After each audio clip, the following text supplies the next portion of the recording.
Hello my dear students, সকলকে আজকের একটি নতুন ক্লাসে স্বাগত।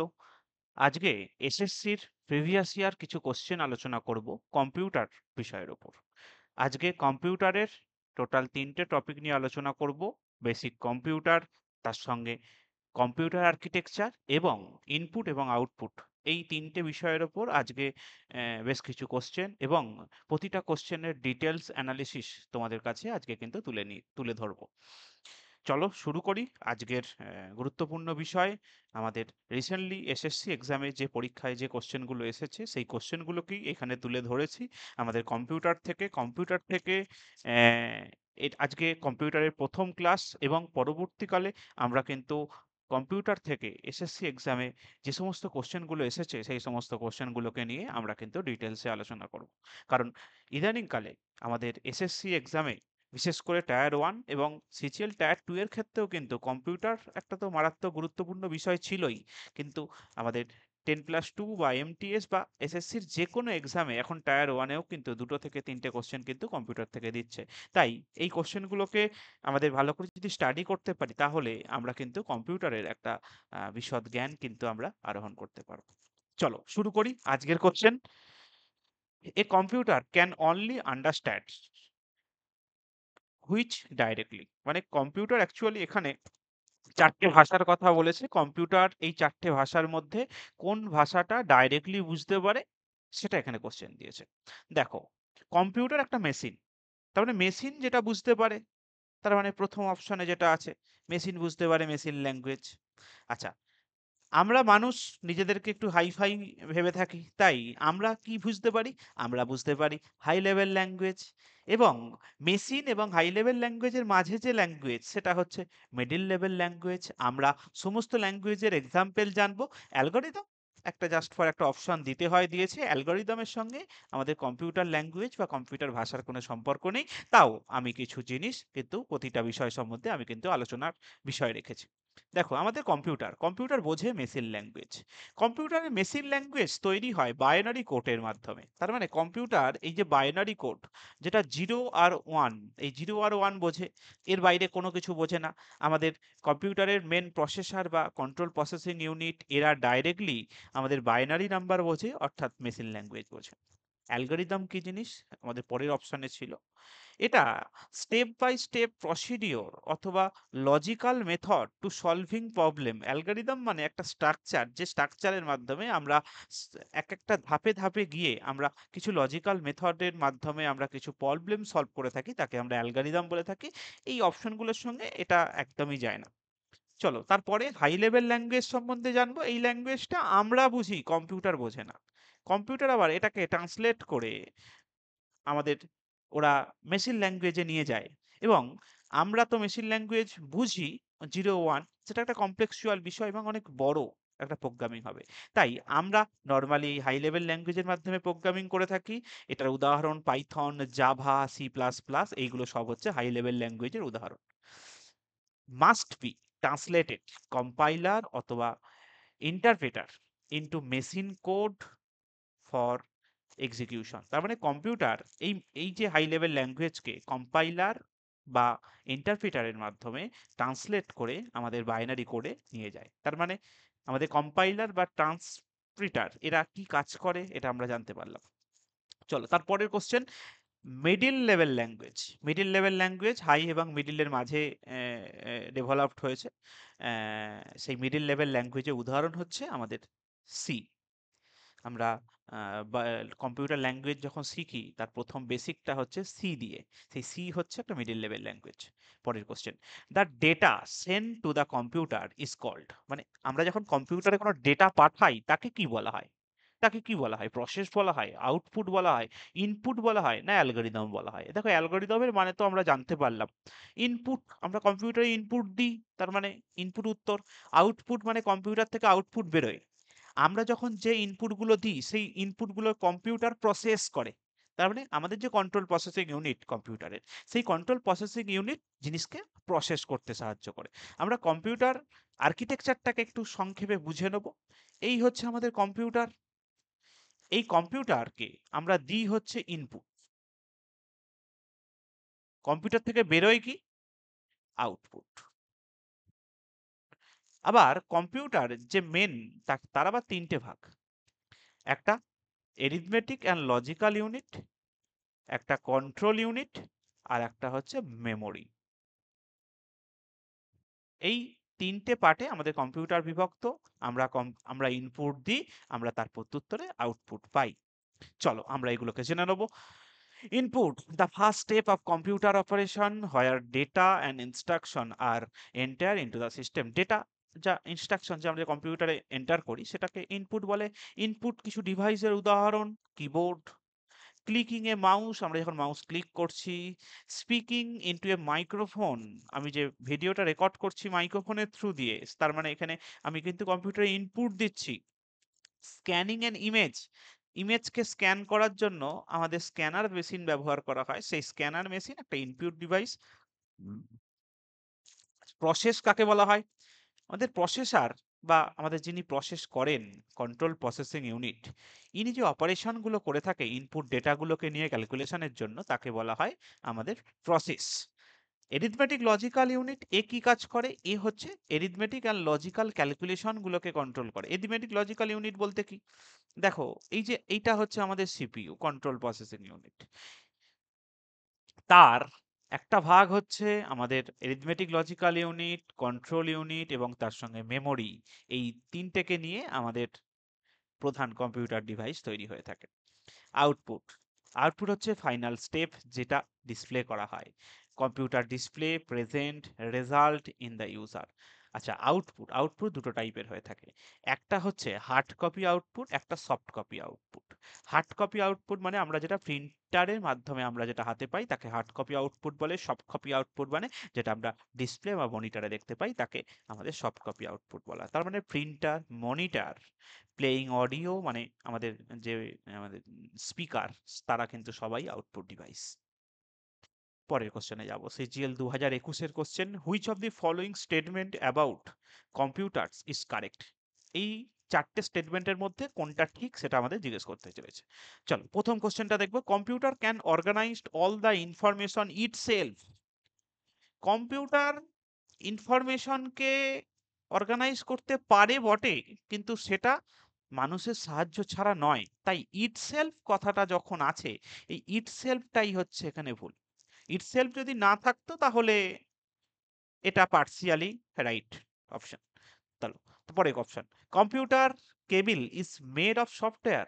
কেবিল কোনোদিন সফটওয়্যার দিয়ে তৈরি হয়? কেবিল তো একটা হার্ডওয়্যারের অংশ। সফটওয়্যার কাকে বলা হয়? মানে যেটাকে আমরা অনুভব করতে পারি না, ফিল করতে পারি না, টাচ করতে পারি না, তাকে সফটওয়্যার বলে। হার্ডওয়্যার কাকে বলা হয়? যেটাকে আমরা অনুভব করতে পারি, টাচ করতে পারি, তাকে বলা হয় হার্ডওয়্যার। তার মানে সফটওয়্যার এটা ফিল করতে হয়, অনুভব করতে হয়, তাই তো? এটাকে আমি কিন্তু স্পর্শ করতে পারি না, কিন্তু অনুভব করতে পারি। কিন্তু কম্পিউটার কেবিল, এই কেবিলকে তো আমরা হাত দিতে পারি ডাইরেক্টলি, তাই কেবিল একটা হার্ডওয়্যার। চলো এটা তার মানে হবে না। আচ্ছা পরের অপশন কি বলছে, computer is made up hardware only. Computer শুধুই কি হার্ডওয়্যার দিয়ে তৈরি হয়? হার্ডওয়্যার তো অবশ্যই লাগবে। হার্ডওয়্যার, কম্পিউটার হার্ডওয়্যার মানে একটা নিথর দেহ, তাতে যদি প্রাণ না দিতে পারি সেই মানুষটার কোনো বেঁচে থাকার কোনো দাম নেই। তার মানে আমাদের এই প্রাণ বা আত্মা এটাই কিন্তু সফটওয়্যার। তার মানে কম্পিউটার শুধুমাত্র হার্ডওয়্যার দিয়ে তৈরি নয়। তারপরের অপশন দেখো, it is an electronics device that store, retrieve and process data. অবশ্যই এটা ঠিক উত্তর, কারণ কম্পিউটার ইলেকট্রনিক্স ডিভাইস যেটা স্টোর করতে পারে, মেমোরি আছে যার মধ্যে, রিট্রিভ করে মানে ডেটা নিতে পারে, এবং তার সঙ্গে প্রসেস করে, যে ডেটাটা নেয় সেই ডেটাটাকে প্রসেস করে, এই কাজটা কিন্তু কম্পিউটার করে থাকে। দেখো এই রকম অপশনের ক্ষেত্রে খুব ইজিলি উত্তর দেওয়া যায়। দেখো আমাদের লাস্ট অপশনটা অনেকটা বড় এবং তাতে অনেক কিছু জিনিস বলা আছে, যেটা বড় যেটা সেটা নর্মালি পরীক্ষায় কিন্তু উত্তর হয়ে থাকে। আর যেটার মধ্যে একটা লিমিটেশন কথাটা দেয়া থাকে সেইগুলো কিন্তু উত্তর কোনোদিন ঠিক হয় না। এই যে computer is made of hardware only, এই অনলি কথাটা যদি কোনো অপশনে থাকে সেটা কিন্তু উত্তর হয় না। বা ইটসেলফ, এই কথাগুলো যখন থাকে তখন কিন্তু সেটা উত্তর হয় না। যাই হোক, এটা একটা উত্তর না জানলে উত্তর করার ট্রিক্স। চলো আমরা এখান থেকে আমরা জেনে নেব, computer and electronics machine that store data in memory, মেমোরিতে ডেটা স্টোর করে রাখে, process data using CPU, control processing ইউনিটের মাধ্যমে ডেটাকে প্রসেস করতে পারে, এবং রিট্রিভ ইনফরমেশন হোয়েন নিডেড, যখন প্রয়োজন সেখান থেকে ডেটাকে ফিচ করতে পারে বা আমাদের রিট্রিভ করতে পারে। It works under given instruction, সফটওয়্যারের মাধ্যমে ইনস্ট্রাকশনের থ্রু দিয়ে এরা কাজ করে থাকে। And use physical component hardware তো অবশ্যই চাই, হার্ডওয়্যার এবং সফটওয়্যার দুটোকে নিয়েই আমাদের কম্পিউটার, মানে আমাদের প্রাণ বা আত্মা এবং ডেড বডি, এই দুটোকে নিয়েই কিন্তু মানুষ বা জীবন। মাথায় রাখবে। পরের question, assembly language is an example of generation dash generation programming language. তার মানে অ্যাসেম্বলি ল্যাঙ্গুয়েজ এটা কোন জেনারেশনের প্রোগ্রামিং ল্যাঙ্গুয়েজ, এটা কিন্তু আমাদের পরীক্ষায় কিন্তু কোশ্চেন দিয়েছে। এটা এসএসসি সিজিএল 2023-এর কোশ্চেন। চলো আমরা অ্যাসেম্বলি ল্যাঙ্গুয়েজ সম্বন্ধে জেনে নেবো। তার আগে অবশ্যই উত্তরটা, আমাদের অ্যাসেম্বলি ল্যাঙ্গুয়েজ হচ্ছে সেকেন্ড জেনারেশন ল্যাঙ্গুয়েজ। চলো, এই অ্যাসেম্বলি ল্যাঙ্গুয়েজ জানতে গেলে আমাদেরকে কম্পিউটারের যে ফার্স্ট জেনারেশন সম্বন্ধে একটুখানি আমরা জেনে নেবো। দেখো, কম্পিউটারের ফার্স্ট জেনারেশন, সেখানে মেশিন ল্যাঙ্গুয়েজ ব্যবহার করা হয়েছে। মেশিন ল্যাঙ্গুয়েজ মানে 0 আর 1। আচ্ছা, সেকেন্ড জেনারেশন, সেখানে কোন ল্যাঙ্গুয়েজ ব্যবহার করা হয়েছে? সেখানে অ্যাসেম্বলি ল্যাঙ্গুয়েজ ব্যবহার করা হয়েছে। Use mnemonic code like MOV, ADD, SUB, এইগুলোকে ব্যবহার করা হয়েছে অ্যাসেম্বলি ল্যাঙ্গুয়েজ থেকে মেশিন ল্যাঙ্গুয়েজে কনভার্ট করার জন্য, নিউম্যানিক কোড। এবং তার সঙ্গে থার্ড জেনারেশনে কি ব্যবহার করা হয়েছে? হাই লেভেল ল্যাঙ্গুয়েজ ব্যবহার করা হয়েছে, such as C, Fortran, COBOL, Java, এগুলো থার্ড জেনারেশনে ব্যবহার করা হয়েছে। আচ্ছা, আমাদের ফোর্থ জেনারেশনে কোন ল্যাঙ্গুয়েজ ব্যবহার করা হয়েছে? না, নন প্রফে প্রসিডিউরাল এবং অ্যাপ্লিকেশন স্পেসিফিক ল্যাঙ্গুয়েজ লাইক আমাদের এসকিউএল এবং তার সঙ্গে এমএটি, এলএবি, এইগুলো আমাদের ডেটাবেস ম্যানেজমেন্ট বা এই জাতীয় সিস্টেমেতে এই ল্যাঙ্গুয়েজগুলো ব্যবহার করা হয়ে থাকে, আমাদের ফোর্থ জেনারেশন ল্যাঙ্গুয়েজে এসেছে। তার মানে আমরা যে কোশ্চেনটা দেখলাম যে অ্যাসেম্বলি ল্যাঙ্গুয়েজ কোন জেনারেশনের ল্যাঙ্গুয়েজ, এটা যেমন জানতে পারলাম এটা সেকেন্ড জেনারেশনের ল্যাঙ্গুয়েজ। তার মানে প্রতিটা ল্যাঙ্গুয়েজের ক্ষেত্রে কোন জেনারেশন জানার দরকার আছে? Machine language first generation, assembly language second generation, high level language third generation, এবং ফোর্থ জেনারেশন ল্যাঙ্গুয়েজ হচ্ছে এসকিউএল বা আমাদের ডেটাবেস ম্যানেজমেন্টের বিভিন্ন ল্যাঙ্গুয়েজ। পরের question, which generation of computer used machine code as the programming language? আচ্ছা, machine code এটা কোন প্রোগ্রামিং ল্যাঙ্গুয়েজ, কোন জেনারেশনের প্রোগ্রামিং ল্যাঙ্গুয়েজে ব্যবহার করা হয়? এটা তো অলরেডি এর আগেও আমরা দেখতে পেলাম। মেশিন কোড মানে হচ্ছে ফার্স্ট জেনারেশন প্রোগ্রামিং ল্যাঙ্গুয়েজের অংশ হচ্ছে মেশিন কোড। কম্পিউটার একটা মেশিন, সে 0 আর 1 ছাড়া কিছু বোঝে না। চলো আমরা দেখে নেব ফার্স্ট জেনারেশন কম্পিউটার। আমাদের কম্পিউটারকে আমরা 5টা জেনারেশনে ভাগ করে থাকি, 5টা জেনারেশন। তার মধ্যে ফার্স্ট জেনারেশন সম্বন্ধে এখানে আমরা একটু তথ্য সংগ্রহ করব।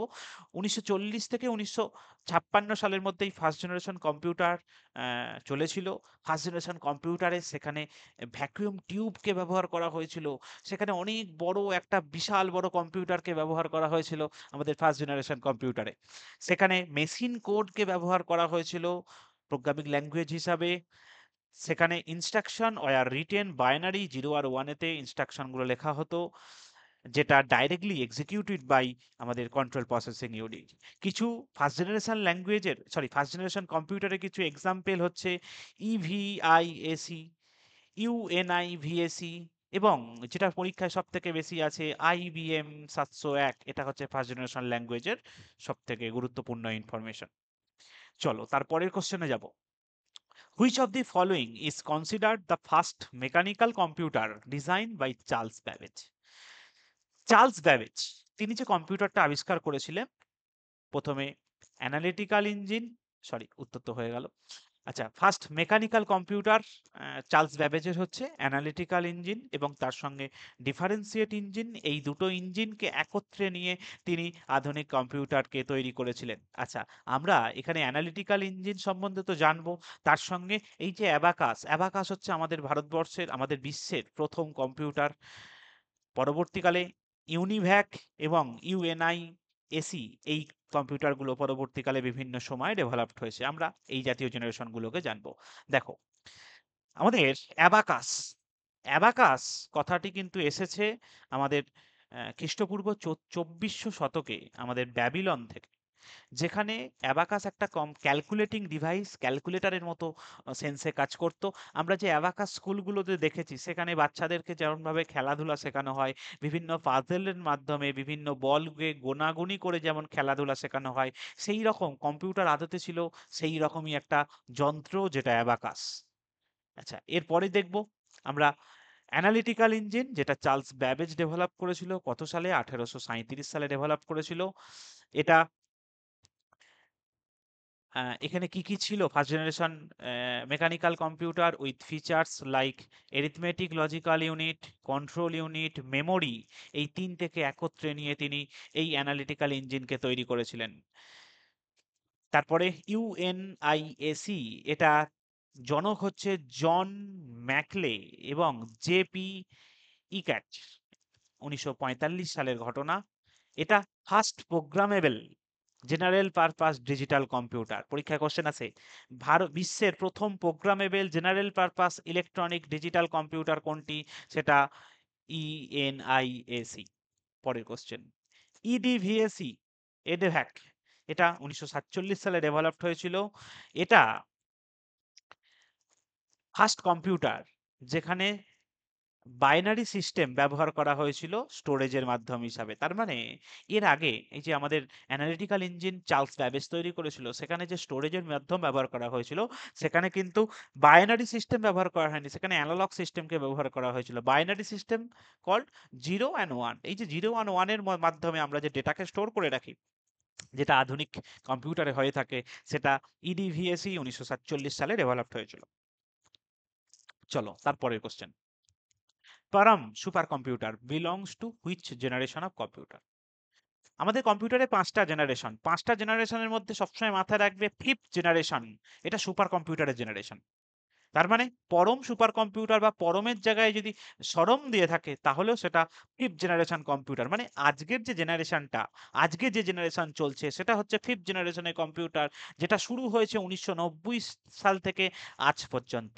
এই ফিফথ জেনারেশন কম্পিউটার বা ফিফথ জেনারেশনের কি কি বিশেষত্ব? ফিফথ জেনারেশনের প্রধান বিশেষত্ব হচ্ছে আর্টিফিশিয়াল ইন্টেলিজেন্সি বা AI, machine learning, quantum computing এবং ন্যানো টেকনোলজি, এইগুলো হচ্ছে ফিফথ জেনারেশন কম্পিউটারের প্রধান গুরুত্ব। এখানে ইউএলএসআই, যেটা আল্ট্রা লার্জ স্কেল ইন্টিগ্রেশন, এটাকে প্রসেসিং পাওয়ার হিসাবে ব্যবহার করা হয়েছে। এখানে হাই স্পিড এসএসডি, মানে এসএসডির ফুল ফর্ম হচ্ছে সলিড স্টেট ড্রাইভ, মানে যেটা হার্ড ডিস্ক, আগে যেটা এইচডিডি ছিল হার্ড ডিস্ক ড্রাইভ, সেটা এখন সলিড স্টেট ড্রাইভে পরিণত হয়েছে। সেই হাই স্পিড এসএসডি এখানে তৈরি হয়েছে, প্যারালাল প্রসেসিং এর ব্যবস্থা হয়েছে, ক্লাউড কম্পিউটিং, আজকে আমরা যে কোনো ডেটা ক্লাউডে স্টোর করে রাখি, এটা কোন জেনারেশন? এটা ফিফথ জেনারেশনের জিনিস। আচ্ছা, কিছু উদাহরণ ফিফথ জেনারেশন কম্পিউটারের, পরম তো আমরা জানলাম, তাছাড়া IBM, Watson, Google deep mine, quantum computing, এইগুলো সব হচ্ছে ফিফথ জেনারেশন কম্পিউটারের উদাহরণ। চলো পরের কোশ্চেন চলে যাব। Graphical user interface GUI was developed during which of the following generation of computer? এই গ্রাফিক্যাল ইউজার ইন্টারফেস, এই যে গ্রাফিক্স, প্রথম যখন কম্পিউটার তৈরি হয়, প্রথম 3টে জেনারেশনে কোনো গ্রাফিক্স ছিল না। পরবর্তীকালে আমরা যে ছবি দেওয়া কম্পিউটার বা ছবি দেওয়া ডিসপ্লে দেখতে পাই, বা মোবাইলে যে ছবি দেখতে পাই, এটা কিন্তু পরবর্তীকালে এসেছে, যেটার জন্য কন্ট্রোল দায়ী হচ্ছে গ্রাফিক্স প্রসেসিং ইউনিট, জিপিইউ, বা যেটাকে গ্রাফিক্যাল ইউজার ইন্টারফেস নামেও পরিচিত। এটা হচ্ছে ফোর্থ জেনারেশন কম্পিউটারের একটা গুরুত্বপূর্ণ অংশ, হচ্ছে আমাদের এই গ্রাফিক্স।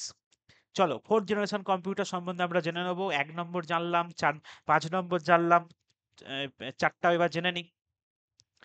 এখানে মাইক্রো প্রসেসিং করা হয়েছে ভিএলএসআই, যেটা very large scale integration technology ব্যবহার করে মাইক্রো প্রসেসিং করা হয়েছে। এখানে গ্রাফিক্যাল ইউজার ইন্টারফেস, গ্রাফিক্সের ব্যবস্থা করা হয়েছে। এখানে কিছু মডার্ন অপারেটিং সিস্টেম ডেভেলপড হয়েছে, যেটা আমরা এখন ব্যবহার করে থাকি, উইন্ডোজ, ম্যাক ওএস, লিনাক্স, এগুলো সব ব্যবহার করে থাকি। অ্যাপেল ইউজ করে ম্যাক ওএস, আর লিনাক্স হচ্ছে একদম ফ্রি একটা অপারেটিং সিস্টেম। আচ্ছা, ইন্ট্রোডিউস ফ্লপি ডিস্ক। আমরা এখন যে পেন ড্রাইভ ব্যবহার করে থাকি, সেই পেন ড্রাইভের আগের যে জেনারেশন, সেটা ছিল হচ্ছে ফ্লপি ডিস্ক। এবং ফ্লপি ডিস্ক পরবর্তীকালে সিডি ড্রাইভ এবং আস্তে আস্তে আমাদের পেন ড্রাইভ বা আধুনিক আরো স্টোরেজ ডিভাইসে পরিণত হয়েছে। এই ফোর্থ জেনারেশনের উদাহরণ হচ্ছে floppy disk, hard drive, CD, এবং পরবর্তীকালে একদম এই ড্রাইভের একদম শেষ দিকে এই হার্ড ড্রাইভ, মানে যেটা হার্ড ডিস্ক ড্রাইভ বললাম, এইচডিডি, যেটা পুরোনো দিনের কম্পিউটারে থাকে, ডেটা স্টোর থাকে, অনেকটা ভারী হয়।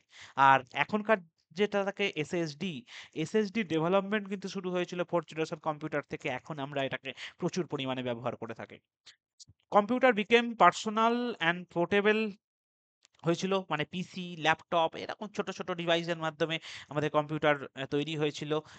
এক্সাম্পল হচ্ছে অ্যাপেল টু, আইবিএম পিসি, এইগুলো হচ্ছে ফোর্থ জেনারেশন কম্পিউটারের এক্সাম্পল। পরের কোশ্চেনে চলে যাব। India's first analog computer was design by, ভারতের প্রথম অ্যানালগ কম্পিউটার কে ডিজাইন করেছে? ডিজাইন করেছে আমাদের ভারতীয় একজন বিখ্যাত, আমাদের কম্পিউটার আর্কিটেকচার, আমাদের সৌমেন্দ্র কুমার মিত্র, সমরেন্দ্র কুমার মিত্র। এটা আমাদের কিন্তু বেশ কিছু এক্সামে এসেছে। সমরেন্দ্র কুমার মিত্র 1950-এর দশকে প্রথম অ্যানালগ কম্পিউটার ডেভেলপ করেছিল। আমরা আরো কিছু গুরুত্বপূর্ণ তথ্য আমরা জেনে নেব। ফার্স্ট সুপার কম্পিউটার ভারতের Param 800, first Indian computer Siddharth, first Indian microprocessor Shakti, ভারতের প্রথম operating system Bharat OS, first use of computer in India, ভারতে প্রথম কম্পিউটার ব্যবহার হয়েছে 16ই আগস্ট 1986 সালে ব্যাঙ্গালোরে, first fully computerised post office new দিল্লিতে অবস্থিত। তার মানে আমাদের ভারতীয় কম্পিউটার থেকে আমরা বেশ কিছু তথ্য জানতে পারলাম, যেগুলো পরবর্তীকালে তোমাদের পরীক্ষায় কাজে লাগে। এসএসসি সিএইচএসএল পরীক্ষার question, IBM 701 Mark one belong to which generation of computer? IBM 701 এটা কোন জেনারেশন কম্পিউটারের উদাহরণ? এটা কিন্তু তোমরা অলরেডি পড়েছো যখন আমি ফার্স্ট জেনারেশন কম্পিউটারের এক্সাম্পল গুলো দিচ্ছিলাম। ফার্স্ট জেনারেশন কম্পিউটার, সেখানে ভ্যাকুয়াম টিউব ব্যবহার করা হয়েছে, ম্যাগনেটিক ড্রাম ব্যবহার করা হয়েছে, আমাদের punch card and paper tape ব্যবহার করা হয়েছে, ইনপুট এবং আউটপুট ডিভাইস হিসাবে সেখানে পাঞ্চ কার্ড ব্যবহার করা হয়েছে। প্রসেসিং স্পিড সেই জেনারেশনে মাপা হতো মিলি সেকেন্ডে। মেকানিক্যাল ল্যাঙ্গুয়েজ হিসাবে ব্যবহার করা হয়েছে। এবং এই জেনারেশনে কিছু উদাহরণ, UNI AC, EDVAC, UNI VAC, IBM 701, Mark one, এগুলো সব ফার্স্ট জেনারেশন কম্পিউটারের উদাহরণ। পরের কোশ্চেনে যাব। Which of the following options can be used to describe a sound card? আমরা সাউন্ড কার্ড, এখনকার দিনে কম্পিউটার বা ল্যাপটপে সাউন্ড কার্ড আলাদা করে লাগানোর প্রয়োজন হয় না, কিন্তু আমরা যখন ছোট ছিলাম তখন ভালো হোম থিয়েটার লাগাতে গেলে কম্পিউটারে কিন্তু সাউন্ড কার্ড লাগাতে হতো। সেই সাউন্ড কার্ড, এটা একটা ডিভাইস যেটা অ্যাকচুয়ালি কি করে থাকে, যেটা ভালো অডিওকে আমাদের আউটপুট দিয়ে থাকে, মানে যে ডিভাইসের মাধ্যমে অডিওটা হয় আউটপুট হিসাবে যায়, সেটা হচ্ছে আমাদের সাউন্ড কার্ড। দেখো এই অপশনগুলোর মধ্যে কোন অপশনটা ঠিক? Support adjacent vertical line of different sound that are machine readable, না এটা নয়। আচ্ছা, use to detect sound on a card drive, না। আচ্ছা, পরের কোশ্চেন, use to detect sound directly on computer screen, computer স্ক্রিনের সঙ্গে সম্পর্ক কিছু নেই। পরের কোশ্চেন অপশনটা দেখবো, translate analog audio signal from microphone into digital code and vice versa so that the computer can store and process. একদম পারফেক্ট উত্তর হচ্ছে অপশন ডি। আমাদের অ্যানালগ অডিও বা সিগন্যালকে আমাদের মাইক্রোফোনের মাধ্যমে কম্পিউটারে ঢোকায় এবং তার উল্টোটাও করে থাকে। দেখো, আমাদের একটা সময় ছিল কম্পিউটারে আলাদা করে সাউন্ড কার্ড ইনবিল্ট ছিল না। সেখানে কম্পিউটারে কোনো অডিওকে ঢোকাতে গেলে, অডিও রেকর্ড করতে গেলে, মাইক্রোফোনের মাধ্যমে অডিও যখন শুটিং করা হচ্ছে, তখন কিন্তু সেখানে ভায়া সাউন্ড কার্ড হয়ে সাউন্ড কার্ডটা মাদারবোর্ডের সঙ্গে লাগানো থাকতো এবং মাদারবোর্ডে ডাইরেক্টলি অডিওটা যেত। এবং ঠিক উল্টো জিনিসটা হতো, যখন অডিওটা আউটপুট হবে তখন মাদারবোর্ডে ওই সাউন্ড কার্ডটা লাগানো থাকতো, সাউন্ড কার্ডেতেই আমরা স্পিকার বা হোম থিয়েটারের জ্যাকগুলো বুঝতাম এবং সেখান থেকে অডিও আউটপুট নিতাম। এই কাজটা করতে হচ্ছে আমাদের এই সাউন্ড কার্ড। পরবর্তীকালে আমাদের কম্পিউটারে ইনবিল্ট আমাদের অডিও জ্যাক প্রোভাইড করছে। এখন আমাদের কম্পিউটার কি করছে না, কম্পিউটার এই সাউন্ড কার্ডগুলো খুব হাই এন্ড সাউন্ড রিপ্রেজেন্ট করার জন্য ব্যবহার করা হচ্ছে। খুব আধুনিক ক্ষমতা সম্পন্ন, খুব ভালো বেস সম্পন্ন যে সাউন্ড, তার জন্য সাউন্ড কার্ড মূলত ব্যবহার করা হচ্ছে। দেখো, a sound card is a computer component that process audio সিগন্যালকে প্রসেস করে থাকে। কি করে? কনভার্ট ডিজিটাল ডেটাকে অ্যানালগ সিগন্যালে কনভার্ট করে থাকে ফর স্পিকার এবং হেডফোনের জন্য। কারণ আমাদের কম্পিউটার তো ডিজিটাল ডেটা বোঝে, অ্যানালগ কিছু বোঝে না।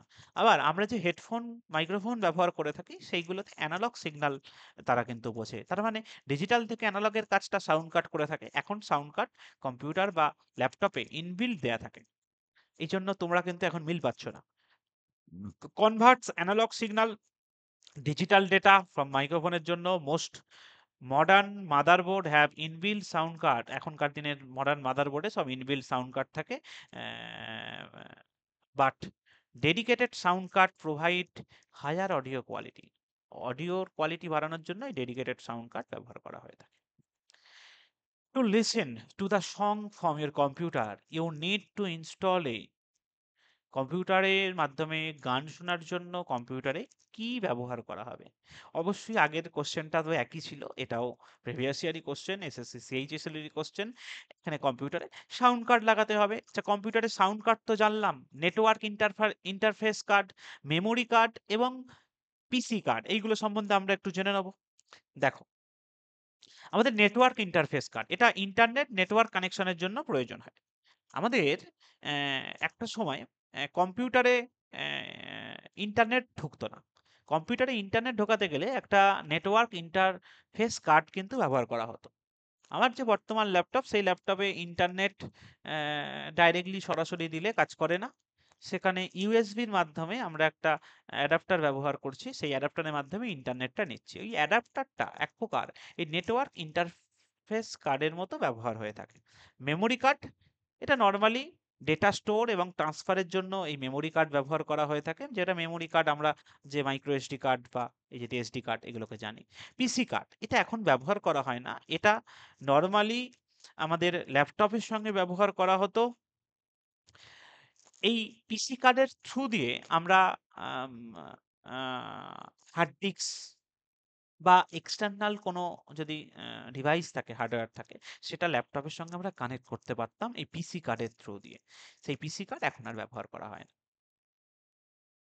পরের question, the main printed circuit board, PCB board computer is, মানে আমাদের কম্পিউটারের প্রধান যে সার্কিট বোর্ড তাকে কি বলা হয়? দেখো, রম হচ্ছে একটা মেমোরি ডিভাইস, বলা হয় না। সিপিইউ, এটা প্রসেসিং ডিভাইস, বলা হয় না। র্যাম বলা হয় না। এটা উদাহরণ হচ্ছে মাদারবোর্ড। তার মানে আমাদের কম্পিউটারের যে প্রধান যে সার্কিট বোর্ড তাকে আমরা কম্পিউটারের মাদারবোর্ড বলে থাকি। এই মাদারবোর্ড আদতে আমাদের মেন পিসিবি বোর্ড। আর এই পিসিবি বোর্ড বর্তমানে রিপেয়ার করা যায় না, খারাপ হয়ে গেলে টান মেরে ছুঁড়ে ফেলে দিতে হবে।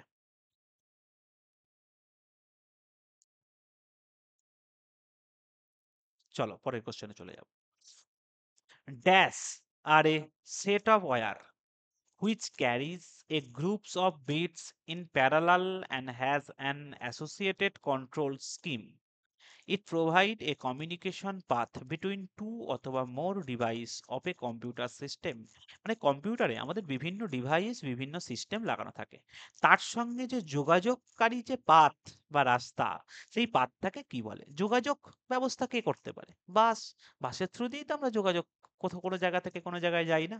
তার মানে কম্পিউটারে এই যে তার, মানে তার যে তারের মাধ্যমে কম্পিউটারে একটা ডিভাইসের সঙ্গে একটা ডিভাইসের কানেকশন করা হয়ে থাকে, তাকে আমরা বাস বা এটাকে আমরা বাংলা ভাষায় তার বলি।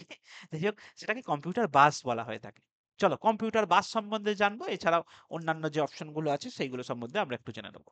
Bus is a common communication pathway that connect and transfer data among computer component. কম্পিউটারের মধ্যে যে কম্পোনেন্ট গুলো থাকে, সেই কম্পিউটারের মধ্যে ডেটাগুলোকে ট্রান্সফার করার জন্য যে তারটা ব্যবহার করা হয়, যে পাথওয়ে ব্যবহার করা হয়, তাকে বাস বলা হয়। বাস তিনটে টাইপের হয়ে থাকে। একটা ডেটা বাস, শুধুমাত্র ডেটা ট্রান্সফার করে, বাই ডাইরেকশনাল একদিকে। অ্যাড্রেস বাস, এটা মেমোরি এবং অ্যাড্রেসকে ক্যারি করে থাকে, এটা ইউনিডাইরেকশনাল সব দিকে।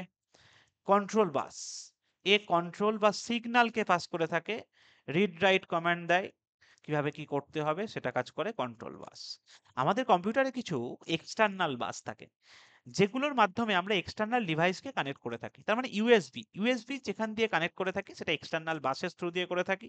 পিসিআই এবং থান্ডারবোল্ট এগুলো সব হচ্ছে এক্সটার্নাল বাসের উদাহরণ। পরের question, which of the following best describe the system bus. তার মানে সিস্টেম বাস বলতে কোন জিনিসকে বোঝাচ্ছে? দেখো বাস তো আমরা জানলাম, তার মধ্যে সিস্টেম বাসের উদাহরণটা আমরা কিন্তু জানবো। A single bus that handle all operation, না তাকে একদমই আমাদের সিস্টেম বলা হয় না।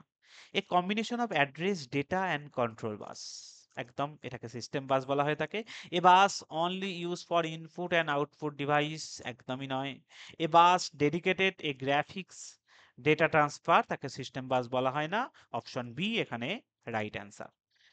A combination of address data এবং কন্ট্রোল বাস, এটা হচ্ছে সিস্টেম বাসের উদাহরণ। এই সিস্টেম বাস সে থ্রু দিয়ে আমাদের সিপিইউ, মেমোরি এবং ইনপুট আউটপুট এটা কিন্তু কানেক্ট হয়ে থাকে এই সিস্টেম বাসের মাধ্যমে। The process of writing new data in the register, রেজিস্টারে নতুন কোনো ডেটা রাইট করতে যাবার কি ফর্মুলা? রেজিস্টার কি জিনিস? রেজিস্টার হচ্ছে আমাদের যে প্রসেসর, এই প্রসেসর এবং মেমোরি এর মাঝে থাকা একজন লেবার, যে কি করে মেমোরি থেকে প্রয়োজনীয় ডেটাকে নিজের কাছে রাখে, প্রসেসরের যখন প্রয়োজন হয় প্রসেসরকে দেয়। এই কাজটা করে থাকে হচ্ছে রেজিস্টার। প্রসেসর কেন সরাসরি মেমোরি থেকে ডেটা নেয় না? তার কারণ মেমোরি খুব স্লো কাজ করে, মেমোরি খুব আস্তে আস্তে ডেটা দেয়, কিন্তু প্রসেসর খুব দ্রুত কাজ করতে পারে। তাহলে প্রসেসর এবং মেমোরির মধ্যে খুব একটা মিল নেই, যে কারণে মাঝখানে রেজিস্টারকে বসানো হয়েছে, যে আদতে এই দু তরফের মধ্যে আমাদের কমিউনিকেশনের কাজটা করে থাকে, তাকে বলা হয় রেজিস্টার। দেখো এখানে কি অপশন আছে, ইরেজ দ্য ফার্স্ট, না না, রেজিস্টার কাকে বলে জিজ্ঞেস করেনি, রেজিস্টারের ডেটা কিভাবে স্টোর হয় সেটা জিজ্ঞেস করেছে। Erase the first content of the register, তারপর এটা does not destroy the existing content, possible only if the register is operator। একদম প্রথম অপশন এখানে কিন্তু উত্তর। দেখো কেন হচ্ছে আমি একটুখানি বলে দিই তোমাদের। দেখো তার মানে রেজিস্টার, রেজিস্টার একটা ব্যক্তি, একজন লেবার, তিনি হচ্ছেন মেমোরি থেকে ডেটাগুলোকে নিয়ে আসে, নিয়ে প্রসেসরকে দেয়। একটা উদাহরণ দিচ্ছি, মেমোরি মানে যেখানে ইট রাখা থাকে সেটা মেমোরি, আর রাজমিস্ত্রি যেখানে কাজ করে সেটা প্রসেসর।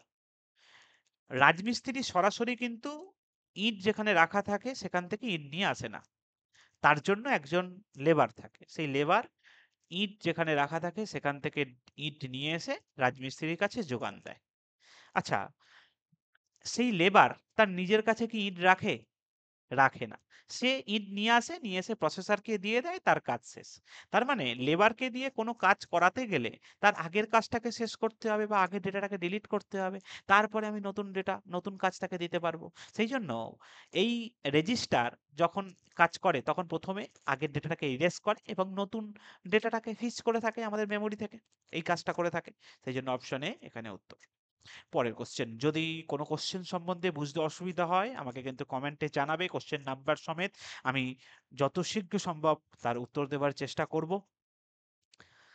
পরের কোশ্চেন, আচ্ছা এটার explanation, erase the first content of the register explanation. আচ্ছা, register are small high speed storage location inside the CPU, CPU এর মধ্যে থাকা একটা খুব দ্রুত গতিতে কাজ করে থাকা একজন ব্যক্তি, written new data to register replace the old কন্টেন্টটাকে রিপ্লেস করে নতুন ডেটাকে ও ফিচ করে থাকে মেমোরি থেকে। আচ্ছা, এর উদাহরণ হচ্ছে memory data register, MDR, very very important. Memory data register, এটা একটা register, a temporary hold the data from memory. পরের question, the speed of the microprocessor is known as, মাইক্রোপ্রসেসরের স্পিড কি বলা হয়, মাইক্রোসফট স্পিড কিসে মাপা হয়? মাইক্রোসফটের স্পিড মাপা হয় হচ্ছে ক্লক স্পিড বলা হয়, ক্লক স্পিড। চলো মাইক্রোপ্রসেসর স্পিড এবং ক্লক স্পিড সম্বন্ধে আমরা জানবো। আচ্ছা, clock speed measure how many cycle per second the CPU can execute. একটা সেকেন্ডে সিপিইউ কতগুলো সাইকেল কভার করছে বা সার্কেল কভার করছে বা কতগুলো প্রসেসকে কমপ্লিট করতে পারছে তার উপর ভিত্তি করে এই ক্লক স্পিড মাপা হয়ে থাকে। তার মানে একটা সিপিইউ একটা সেকেন্ডে হয়তো 1000 সাইকেল কমপ্লিট করছে, তার মানে তার ক্লক স্পিড 1000। আচ্ছা চলো আরো কিছু উদাহরণ দিই। It is express the hertz commonly megahertz, gigahertz. এই গিগাহার্জের মাধ্যমে আমরা কিন্তু সেটাকে এক্সপ্লেন করে থাকি। এত গিগাহার্জের প্রসেসর, এত মেগাহার্জের প্রসেসর, আমরা কিন্তু এক্সপ্লেন করে থাকি গিগাহার্জের মাধ্যমে। Higher clock speed generates mean faster processing performance. হ্যাঁ, ক্লক স্পিড যদি বেশি হয় তার মানে তো তার পারফরমেন্স ভালো হবেই। পরের question, critical system component such as central processing unit and random access memory modules are directly linked to আমাদের সিপিইউ এবং র্যান্ডম অ্যাক্সেস মেমোরি বা র্যাম, এই দুটোকে ডাইরেক্টলি কানেক্ট করে থাকে কোন ডিভাইস, মানে কোন ডিভাইসে আমাদের সিপিইউ থাকে এবং র্যাম থাকে। সেটা হচ্ছে আমাদের এখানে অপশন অনুসারে মাদারবোর্ড। মাদারবোর্ড একটা বোর্ড, যেই বোর্ডের মাঝখানে থাকে হচ্ছে আমাদের প্রসেসর বা সিপিইউ, এবং সেখানেতে এরকম দুটো র্যাম বসানো থাকে, সেখানে আরো ছোট ছোট অনেক রেজিস্টার বসানো থাকে, অনেক মেশিন যন্ত্রপাতি বসানো থাকে। তার মানে কোথায় বসানো থাকে এগুলোকে? এগুলো বসানো থাকে হচ্ছে মাদারবোর্ডের। ম্যাগনেটিক টেপ আগেকার দিনে ব্যবহার করা হতো স্টোরেজ ডেটা হিসাবে, এটা অপশন হবে না। Optical disk, CD drive, flash memory যেটা পেন ড্রাইভ বলা হয়।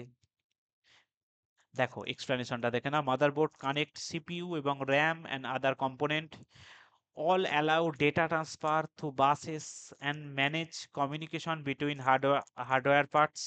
ম্যাগনেটিক টেপ বা অপটিক্যাল ডিস্ক কি জিনিস? এখানে ডেটা স্টোর করা থাকে, আমরা যেমন সিডি ড্রাইভ ব্যবহার করে থাকি। ফ্ল্যাশ মেমোরির উদাহরণ কি? আমাদের SSD, USB drive, pen drive, এগুলো সব হচ্ছে আমাদের ফ্ল্যাশ মেমোরি। পরের অপশন, পরের question, which among the following ports is also called as mouse port? এখন মাউস ইউএসবির মাধ্যমে কানেক্ট হয়ে থাকে, আগেকার দিনে মাউস কিন্তু আলাদাভাবে কানেক্ট হয়ে থাকে। আচ্ছা প্রথমটা ভিডিও লেখা আছে, তার মানে ভিডিও ডিভাইস, মনিটর কানেক্ট করার জন্য ওই ভিডিও গ্রাফিক্স অ্যারে ব্যবহার করা হতো, ভিজিএ পোর্ট বলা হয়। ভিজিএ পোর্ট আগে আমাদের মনিটরকে কানেক্ট করার জন্য কম্পিউটারের সঙ্গে তখন কানেক্ট করা হতো। এইচডিএমআই পোর্ট, এটাও কিন্তু হাই ডেফিনেশন ভিডিও আউটপুটের জন্য এইচডিএমআই পোর্টকে ব্যবহার করা হয়ে থাকে, এখনকার দিনের কম্পিউটারে ভিডিও আউটপুটের জন্য এটা ব্যবহার করা হয়ে থাকে। ফায়ারওয়েল কি জিনিস? ফায়ারওয়েল একটা আগুনের বলয়, যে আমাদের ভাইরাস বা অন্যান্য সফটওয়্যারকে আমাদের কম্পিউটারে আসতে দেয় না, বাধা দেয়। আর এখানে অপশন হচ্ছে পিএস টু। এই পিএস টু দুটো পার্টে বিভক্ত। কি কি পার্ট? পিএস টু একটা পার্পেল কালারের হয়ে থাকে যেটা কিবোর্ডের সঙ্গে কানেকশন থাকে, একটা গ্রিন কালারের হয়ে থাকে যেটা মাউসের সঙ্গে কানেকশন হয়ে থাকে। এই পিএস টু মানে দেখতে অনেকটা গোলের মতোই, কিন্তু এখানটা এরকম একটা বেঁকা মতো থাকে, এবং এখানে অনেক ফুটো ফুটো তারের কানেকশন দেওয়া থাকে, যেটার মাধ্যমে আমরা কিন্তু মাউস কিবোর্ডের কানেকশন দিয়ে থাকি। এই হচ্ছে আমাদের পিএস টু পোর্ট। পরের কোশ্চেনে যাব। ওসিআর স্ট্যান্ডস ফর, ওসিআর এর full form optical character recognition, optical CPU recognition হবে না, অপটিমাল ক্যারেক্টার রেন্ডারিং হবে না, অপটিক্যাল কম্পিউটার রেকর্ড হবে না। তাহলে অপশন এ উত্তর, অপটিক্যাল ক্যারেক্টার রেকগনিশন। চলো অপটিক্যাল ক্যারেক্টার রেকগনিশন সম্বন্ধে আমরা একটুখানি জেনে নেব। আমরা কোনো ছবিকে বা কোনো লেখাকে আমরা কিন্তু মোবাইলের মাধ্যমে, আমরা মোবাইলের গুগল স্ক্যানারের মাধ্যমে সেটাকে যদি স্ক্যান করি, তাহলে ওই পিডিএফ বা কোনো লেখার আমরা সরাসরি কিন্তু আমরা ওয়ার্ড ফরম্যাটে পেয়ে যাব, এবং সেটা সরাসরি কিন্তু আমরা সার্চও করতে পারবো। যে পদ্ধতিতে ব্যবহার করা হয় এই লেখাকে সার্চ করার জন্য বা নেবার জন্য, তাকে বলা হয় অপটিক্যাল ক্যারেক্টার রেকগনাইজেশন। আচ্ছা ওসিআর কি করে? এটা convert image of text such as scan document, scan করে বা ফটোকে আমরা কিন্তু ইমেজ ফরম্যাট থেকে আমরা টেক্সটে কনভার্ট করতে পারি এই ওসিআর এর মাধ্যমে। এই ওসিআর আমরা মোবাইলের ক্যামেরার থ্রু দিয়ে আমরা কিন্তু এই মুহূর্তে করে থাকি। পরের কোশ্চেনে যাব। The black and white element of barcode are scanned by illumination of the code with the dash, which is then converted into machine text. আচ্ছা, আমরা বারকোডকে দেখেছি তো। বারকোড হচ্ছে কালো এবং সাদার কিছু লাইন। এখানে একটা রে ফেলা হয়, রে রিফ্লেক্ট একটা লাইট ফেলা হয়, সেই লাইটের মাধ্যমে আমরা কিন্তু বারকোডকে রিড করে থাকি। সেই লাইটটা আসলে কি? সেই লাইটটা আসলে রেড কালারের হয়ে থাকে। দেখো কি হয়, বারকোড কিভাবে রিড করা হয়। একটা লাইট লেজার রে ফেলা হয়, যেগুলো কালো সেটা শোষণ করে নেয় এবং যেটা সাদা সেটা রিফ্লেক্ট করে দেয়। আবার বারকোড যে স্ক্যানটা করা হয় সে রিফ্লেকশনটাকে মাপে, যে কোন জায়গা থেকে অ্যাকচুয়ালি রিফ্লেকশনটা হলো, এবং সেই রিফ্লেকশনটাকে রিড করে একটা কোড বা একটা ডেটা জেনারেট করে কম্পিউটারে পাঠায়। এই হচ্ছে আমাদের বারকোডের সিস্টেম। দেখো, এই barcode scanner use to red light, LED light, illumination the barcode. আচ্ছা, রাইট বার রিফ্লেক্ট লাইট এবং ব্ল্যাক বার অ্যাবজর্ব লাইট, যেটা বলছিলাম, যেটা হোয়াইট সেটা রিফ্লেক্ট করে দেয়, ব্ল্যাকটা অ্যাবজর্ব করে নেয়। একটা সেন্সার থাকে, সে কি করে, এই যে রিফ্লেক্ট লাইটকে আমাদের ডিজিটাল পালসে আমাদের কনভার্ট করে থাকে, এবং তারপরে কি হয় না, decode the translate then into readable text অথবা নাম্বার, তারপরে সেটাকে আমাদের রিডেবল ফরম্যাটে আমাদের কিন্তু নেওয়া হয়ে থাকে। পরের question, which of the following device scanned a particular document by recognizing its individual characters and converting it into edible form? এটাকে কি বলা হয়ে থাকে?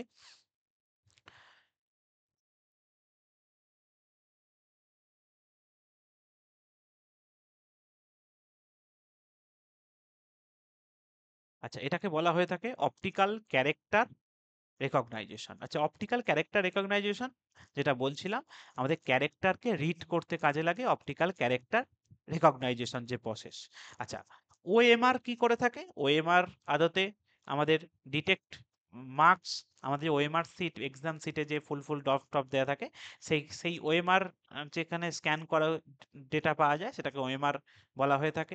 এবং এমআইসিআর ব্যাংক চেকে থাকে। এমআইসিআর ম্যাগনেটিক ইঙ্ক টেকনোলজি ব্যবহার করা হয়ে থাকে। একটা লাইট ফেলা হয়, সেই লাইটের মাধ্যমে ওর মধ্যে যে ম্যাগনেটিক ইঙ্ক ব্যবহার করা হয়ে থাকে চেকের মধ্যে, সেই চেকটা, সেই ম্যাগনেটিক ইঙ্কটা কিন্তু এই রিড করতে পারে, এবং রিড করে আমাদের ডেটাটাকে কিন্তু শো করতে পারে এমআইসিআর কোড। এই অপটিক্যাল ক্যারেক্টার রেকগনাইজেশনের উদাহরণ হচ্ছে আমরা যে পেন ট্যাব ব্যবহার করি, বা আমরা যে ডিজিটালি সাইন করি একটা প্যাডের মধ্যে, সেই ডিজিটালে আমরা যেটা সাইন করলাম সেটা যে চলে গেল কম্পিউটারের মধ্যে, সেই ডিভাইসটার নাম কিন্তু অপটিক্যাল ক্যারেক্টার রেকগনাইজেশন।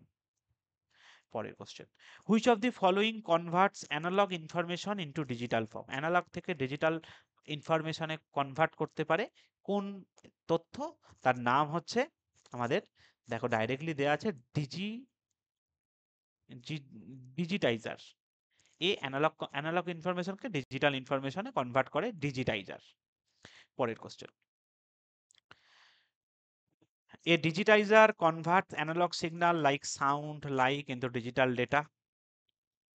আচ্ছা, গেম প্যাড কি জিনিস? লাস্ট অপশনে ছিল এটা sound digital control signal, not use for analog to digital conversion হিসাবে ব্যবহার করা হয় না গেম প্যাড। গেম প্যাড এখন ব্যবহার হয় না। পরের question, which one of the following is a liver which can rotate in many direction to control the movement of A shape on the computer monitor? একটা ডিভাইস যেটা move করলে আমরা computer স্ক্রিনে আমরা মুভমেন্ট দেখতে পাই, সেটাকে কি বলা হয়? এমআইডিআই ইকুইপমেন্ট একদম বলা হয় না। অপটিক্যাল মার্ক রিডার, এ তো মার্ক কোথাও আমি রিড করছি, আমি তো মুভমেন্ট করাতে চাইছি। জয়স্টিক, একদম আমাদের গেম খেলতে ব্যবহার করা হয় জয়স্টিক। এই জয়স্টিকের মাধ্যমে কিন্তু আমরা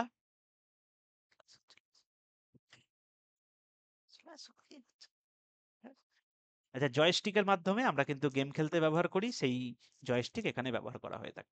joystick is a liver like input device using to control movement in game অথবা সাইমালটেনিয়াসলি। আচ্ছা, এমআইডিআই এটা কি জিনিস? এটা ইউজ ফর মিউজিক্যাল ইনপুট, আমরা বিভিন্ন মিউজিক্যাল ডিভাইস যখন কম্পিউটারের মধ্যে যুক্ত করি সেটাকে মিক্সিং করার জন্য, তখন আমি এমআইডিআই ইকুইপমেন্ট ব্যবহার করে থাকি। ওএমআর, ওএমআর তো আমরা জানলাম, আমরা ওএমআর সিট কালেকশন করার জন্য ব্যবহার করে থাকি। ভিডিও, এটা একটা মনিটর, এটা আউটপুট ডিভাইস। পরের question, which of the following printers will not be use if your object is to be print on multi-carbon forms? এটা প্রিন্টার থেকে একটা question, which of the following printer will not be use if your objective is point on multi carbon form. আচ্ছা, কোথায় মানে কোন প্রিন্টারের ক্ষেত্রে multi carbon form ব্যবহার করা হয়ে থাকে না? দেখো, মাল্টি কার্বন ফর্ম কখনো কোথায় ব্যবহার করা থাকে, দেখো আমরা প্রিন্টারকে দুটো ক্যাটাগরিতে ভাগ করি, একটা ইম্প্যাক্ট প্রিন্টার, একটা নন ইম্প্যাক্ট প্রিন্টার। ইম্প্যাক্ট প্রিন্টার কাকে বলা হয়? যে সরাসরি পেজের ওপর ইম্প্যাক্ট ফেলে তাকে ইম্প্যাক্ট প্রিন্টার বলা হয়। নন ইম্প্যাক্ট প্রিন্টার যে সরাসরি ইম্প্যাক্ট ফেলে না, দূর থেকে কালি ছটিয়ে দিয়ে বা কালি ছিটিয়ে দিয়ে যে প্রিন্ট করে থাকে তাকে বলা হয় নন ইম্প্যাক্ট প্রিন্টার। অ্যাকচুয়ালি এই কার্বন ফর্মস, এটা একটা কার্বনের একটা প্লেট, এটা কখন ব্যবহার করা হয়? ইম্প্যাক্ট প্রিন্টারের ক্ষেত্রে ব্যবহার করা হয়, সরাসরি আমাদের প্রিন্টটা দেওয়ার জন্য। তার মানে এখানে আমাকে দেখতে হবে কোনটা নন ইম্প্যাক্ট প্রিন্টারের উদাহরণ। দেখো, ডেজি হুইল প্রিন্টার একটা impact printer, dot matrix impact printer, thermal printer এটা ইম্প্যাক্ট প্রিন্টার। অ্যাকচুয়ালি উদাহরণ হচ্ছে লেজার প্রিন্টার। দেখো, বাকি প্রিন্টারগুলো সম্বন্ধে আমরা একটু জেনে নেব। লেজার প্রিন্টার আর নন ইম্প্যাক্ট প্রিন্টার, এ রিবন ব্যবহার করে পেপারের ওপরে। আচ্ছা, ডেজি হুইল প্রিন্টার বা ডট ম্যাট্রিক্স প্রিন্টার, এখানে কোনো কার্বন ফর্ম ব্যবহার করা হয় না, এখানে ডট দেওয়া হয়ে থাকে। এবং থার্মাল প্রিন্টার, এটা হিট টেকনোলজি ব্যবহার করে কাগজের ওপর প্রিন্ট করে থাকে এই থার্মাল প্রিন্টার। আচ্ছা, এই থার্মাল প্রিন্টারের কিছু উদাহরণ তোমাকে দিই। আমরা যখন কোনো শপিং মলে যাই বা ইলেকট্রিক বিল দেয় বা কোনো ফ্লিপকার্টের যে বিল দেয়, সেই বিলেতে যে কাগজগুলো ব্যবহার করা হয় সেই কাগজগুলোতে যে প্রিন্ট করা থাকে সেইগুলো সব থার্মাল প্রিন্টারের উদাহরণ, যেটাকে বলি আমরা জেরক্স করে রেখে দিতে, তা না হলে কালি উঠে যাবে। সেখানে থার্মাল টেকনোলজি ব্যবহার করা হয়, সেখানে একটা আলাদা কাগজ ব্যবহার করা হয়, সেই কাগজের ভেতরে আমাদের ইঙ্ক থাকে এবং থার্মাল টেকনোলজি ব্যবহার করে সেই ইঙ্কটাকে আমরা ফুটিয়ে তুলতে পারি যে প্রিন্টারে, তার নাম থার্মাল প্রিন্টার। চলো, laser printer belongs to, laser printer কোন ক্যাটাগরিতে পড়ে? দেখো, আমাদের লাইন প্রিন্টার মানে যে প্রিন্টার একটা লাইন ধরে ধরে প্রিন্ট করতে পারে তাকে বলা হয় লাইন প্রিন্টার। পেজ প্রিন্টার, যে একটা পুরো পেজকে ধরে প্রিন্ট করতে পারে তাকে বলা হয় পেজ প্রিন্টার। ব্যান্ড প্রিন্টার ব্যবহার করা হয় না। ডট ম্যাট্রিক্স প্রিন্টার, যেটা ডট ডট ধরে dot dot dot dot dot dot করে করে প্রিন্ট করে থাকে তাকে বলা হয় হচ্ছে এই dot matrix printer. Actually laser printer পুরো পেজ ধরে প্রিন্ট করে থাকে, এটাকে বলা হয় পেজ প্রিন্টার। চলো, লাইন প্রিন্টার লাইন ধরে প্রিন্ট করে থাকে। Band printer use a steel band to print line, একটা ব্যান্ড ব্যবহার করে স্টিলের ফিতে, ফিতের মাধ্যমে প্রিন্ট করে থাকে। ডট ম্যাট্রিক্স প্রিন্টার, এটা ডট ডট করে করে ইম্প্যাক্ট ফেলে ফেলে এ কিন্তু প্রিন্ট করে থাকে। আজকের মতো এখানেই ক্লাস শেষ করলাম। যদি ক্লাসটা ভালো লেগে থাকে অবশ্যই লাইক করো, বন্ধুদের সঙ্গে শেয়ার করো ভিডিওটি, এবং তোমাদের কোনো যদি জিজ্ঞাসা কোশ্চেন থাকে অবশ্যই কমেন্ট সেকশনে আমাদেরকে জানিও। এরকম আরো সুন্দর সুন্দর ভিডিও পেতে গেলে অবশ্যই আমাদের আইসি একাডেমিকে সাবস্ক্রাইব করে রাখো। ওকে, থ্যাংক ইউ।